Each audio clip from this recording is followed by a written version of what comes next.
প্রায় ৩ দশকের নিষ্ক্রিয়তা ভেঙে অবশেষে ঢাকায় আসছেন পাকিস্তানের পররাষ্ট্রমন্ত্রী ইসহাক দার। এটা কি শুধু সৌজন্য সফর নাকি আছে ভেতরে ভিন্ন কোনো বার্তা? বাংলাদেশ পাকিস্তান সম্পর্ক কি নতুন মোড় নিতে চলেছে? আগামী ২৩ আগস্ট ঢাকায় পা রাখবেন পাকিস্তানের উপপ্রধানমন্ত্রী ও পররাষ্ট্রমন্ত্রী ইসহাক দার। এ সফর শুধু কূটনৈতিক সৌজন্যের মধ্যে সীমাবদ্ধ নয়, বরং দীর্ঘদিনের শীতল সম্পর্ক উষ্ণ করতে এটাই হতে পারে প্রথম বড় পদক্ষেপ। সফরের দ্বিতীয় দিন তিনি বৈঠকে বসবেন বাংলাদেশের পররাষ্ট্র উপদেষ্টা মোহাম্মদ তৌহিদ হোসেনের সঙ্গে। সম্ভবত দেখা করবেন অন্তর্বর্তী সরকারের প্রধান উপদেষ্টা অধ্যাপক মোহাম্মদ ইউনূসের সঙ্গেও। আর রাজনৈতিক নেতাদের সঙ্গে ঘরোয়া আলোচনার সম্ভাবনাও উড়িয়ে দিচ্ছে না কূটনৈতিক মহল। এর আগে গত এপ্রিল ঢাকা এসেছিলেন পাকিস্তানের পররাষ্ট্র সচিব আমনা বালুচ। সেটাই ছিল গত ১৫ বছরের মধ্যে দুই দেশের পররাষ্ট্র সচিব পর্যায়ের প্রথম বৈঠক। তারপরেই ইসহাক দারের সফরের প্রস্তুতি নেওয়া হয়। যদিও ২৭ এপ্রিলের নির্ধারিত সফর বাতিল হয়েছিল কাশ্মীর পরিস্থিতির কারণে।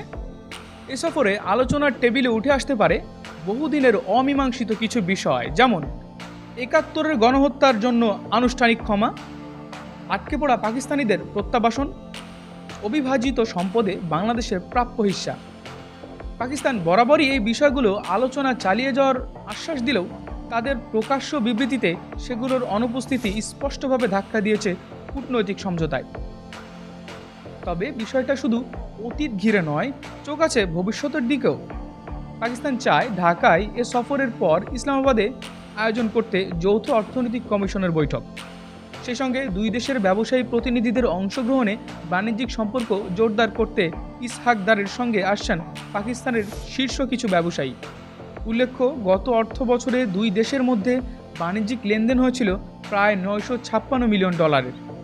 পোশাক শিল্প, খাদ্যশস্য, চামড়া ও কাঁচা পাট সবখানেই আছে পারস্পরিক নির্ভরতা। ইসহাক দারের সফর শুধু কূটনৈতিক নয়, এটা এক নতুন সম্পর্কের পরীক্ষা। একদিকে ইতিহাসের দায়, অন্যদিকে ভবিষ্যতের সম্ভাবনা। বাংলাদেশ কি পারবে পুরনো জট ছাড়িয়ে নতুন অধ্যায়ের দিকে এগিয়ে যেতে, নাকি অতীতের অবসান না হলে সামনে এগোনোই হবে অসম্ভব? ইতিহাসের সঙ্গে বর্তমানের এই সন্ধিক্ষণে আপনার মূল্যবান মতামতটি অবশ্যই জানাবেন কমেন্টে, এবং নিয়মিত গুরুত্বপূর্ণ আপডেট পেতে আমাদের সঙ্গেই থাকুন। বিজেএন টিভি 24, সংবাদ যেখানে, বিশ্বস্ততা সেখানে।